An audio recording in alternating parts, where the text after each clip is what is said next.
Eşitdiklərin fikirdir, fakt deyil. Gördüklərin baxış bucağıdır, həqiqət deyil. Elm həm də isbat edib ki, bizim qadınlara çox maraqlı olacaq bu mövzu. Təşəkkür, şükür insanı gözəlləşdirir, qırışları da açır. Pulsuz kosmetoloji xidmət. Məsələn, şükür edərkən bizim sinir neyronlarımız içində mikro butullar var. Uzun bir borucuqlardır, belə düşünün. Və biz təşəkkür etdikcə, şükür etdikcə, gözəlliklərə baxdıqca, içimizdə onu təmiz, emosional, doğru yaşadıqca, süni hesab edilmir, təbii şükür etdikcə, onlar başlayır uzanmağa. Təsəvvür edin ki, balaca mikrokapsullar, sizin bədəninizdə olan bütün bizim mikroelementlərimiz kiçilmir. Pis söz, təhqir kiçildir o borucuqları. Bizim üzümüz xırdalır, girdələşir. Qırışlar daha dərin olur, o bizim pis adam olmasam da, amma pessimist insanın da üz quruluşuna bənzəyir. Şikayət edən, şükrü az olan insanlar. Amma fikir versinizsə, elə nurlu yaşlanan insanlar var ki, saçı ağarıb, bəlkə bədəni biraz qüvvədən düşüb, təxminən 80 yaşı var, amma üzü elə aydındır ki, elə dartılmış bir, açılmış üz cizgiləri var ki, baxdıqca biz deyirik ona nurlu dədəydir, nurlu nənə idi. O nur həmin o mikrokapsulların, mikroneyronların içindəki o borucuqların uzanmasıdır. O da şükürlə, təşəkkürlə, xeyir halı ilə, harmonik halla əmələ gələn məsələdir. Orada həndəsi fiqurlar elə mükəmməl bir-biri ilə bağlanır ki, üz cizgiləri hamarlaşır. Xaos hər zaman qarışıqlıq yaradır. Xaosla insan, biz bir şeyi dərin düşündükcə, beynimizdə konflikt olanda baxırıq güzgüdəki qırışımızın sayı artıb. Adir fikir elib bu adam, qırışları artıb. Çünki beyində konflikt var. Onlar kiçilir, boşluqlar yaranır və batır. Təbii ki, indi bunun başqa elmi izahları var, dərin elastikliyi, məsələləri filan. Amma tam xırdaladıqca mikro dünyamızı, bizim dediyimiz, hiss etdiyimizin, bizim üzümüzə olan gətirdiyi işığı, nuru tam bu elm isbat edir. Ona görə doğrudan da sizin, bəzən bizim atalar misalımız var. Deyir, nə gözəl insansız, deyir, qəlbi gözəldir. Qəlbin gözəlliyini üz gözəlliyi ilə uyğunlaşdırırlar. Əvvəl düşünürdük bir gözəl kəlmədir, amma nə boyda elm var? Bugün laboratoriya onu isbat edib ki, gözəl qəlbin həqiqətən gözəl üzü olur. Və bu proses necə baş verib, bizə o neyron daxil olan prosesləri izah edə bilirlər.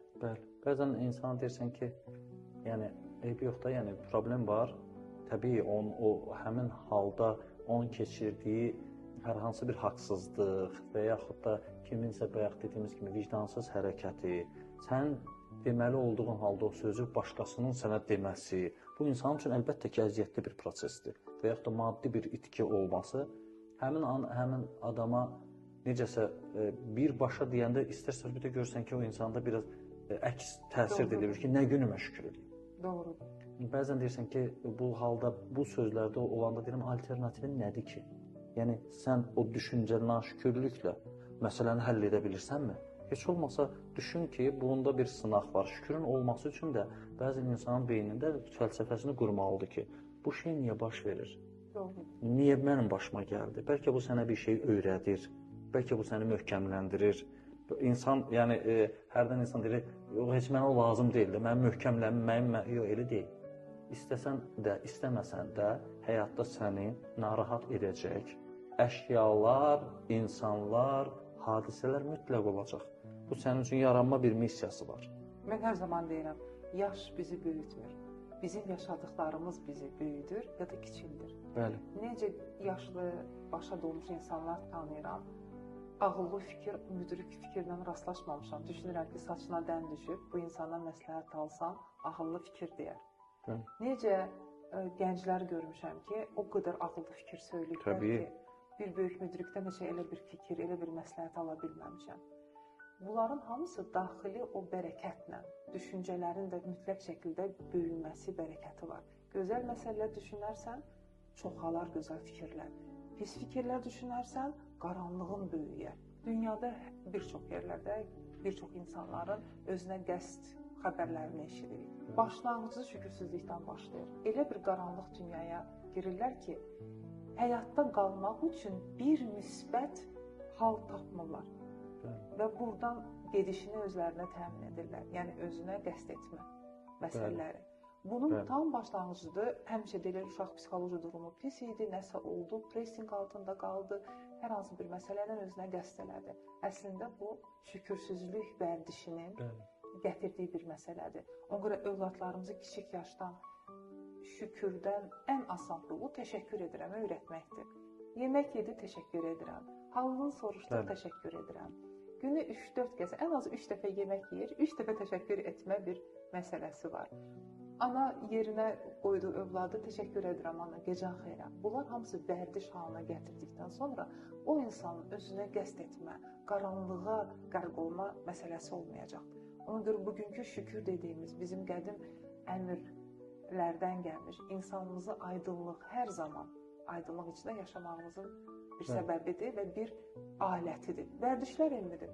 Gəlin bunu inananlara, Allaha inanmayanlara, fərqli düşünənlərə bir kəlmə, elmi laboratoriyada belə deyə bilərik ki, necə isbat edilib. Gözəlləşirsiniz və özünə qəsd məsələləri də minimal faizə enir ölkənizdə. Əgər siz təşəkkür edirəm, şükür mədəniyyətini öz cəmiyyətinizə təbliğ edəcəksinizsə. Tamamilə razıyam. Bu söhbətin əvvəlində birbaşa ad qoyulsaydı ki, şükür özünə qəsdin qarşısını alır. Bəli. Və ola bilərdi, məsələn, birbaşa o qəbul olunmazdı. Bəli. Amma bu danışıqların hamısının nəticəsi odur ki, bəli, Allah istəyir ki, bəndəsi bütün çətinliklər, zaten Allah Quranda deyir ki, mən insanı məşəqqətdə yaratdım. Çətinlikdə yaratmışam. Yəni, sən bu rahatçılığı axtarma, onsuz da bu dünyada o yoxdur. Sadəcə olaraq sən düşüncənlə çətinliyin içində asanlığı tapa bilərsən və bu səni böyüdəcək. Yəni, övladımızı belə biz bugün narahat etməklə dərsə göndəririk. Narahat etməklə dərsini deyirik oxusun. Narahat etməklə deyirik ki, hər hansı bir, məsələn, öz istəklərindən əl çəksin. Məsələn, telefon, bugün hamının əziyyət çəkdiyi uşaqlar, bir çox şeylər ki var. Hə, bunu övlada da başa saldıqca ki, bu sənin xeyrinədir. Hətta sənə verilmiş əziyyətin belə, yəni Allahdan, bəzən o biz məsələni ki, axı mən əziyyət çəkirəm, əziyyətin müqabilində də Allaha təşəkkür eləməsən, necə ki, valideyn sənin xeyrinə olaraq sənin əksinə gedir ki, ona təşəkkür elə. Əslində bizə verilmiş əziyyətin belə biz təşəkkür, şükür yalnız sənin, yəni, xoş günün üçün deyil. Şükür sənin əksinə əziyyətli günün üçündür. Bax, məsələ, nüans buradadır. Bəzən şükürü yalnız keyfi kök insanların, vəziyyəti yaxşı olan aiddir. Yox, şikayət bu yox. Biraz, belə deyək də, biraz kobud da səslənsə, özümüzə aid eləyə bilərik. Həyatımızda bizdə də olub ki, riyakarlıqda Allah qarşısında. Sənə verəndə yaxşıdır, biraz səni sıxındı. Şükür hər bir hal üçün, ona görə intihar edən insana başa salınan odur ki, elə deyil. Sənin hər bir halın üçün şükür eləməlisən. Mark Avrelinin qəşəng bir sözü var. Əslində bu şükür üçün çox gözəl bir, mənim üçün çox dəyərli sözdür. Həyat formulamda ondan çox istifadə edirəm ki, deyir ki, eşitdiklərin fikirdir, fakt deyil. Gördüklərin baxış bucağıdır, həqiqət deyil. Əslində, baş şükür bütün bu məsələnin biraz və səbir də təbii ki, ikisi də bir-birinə bağlı bir şeydir. Ki, onun arxasında yatır.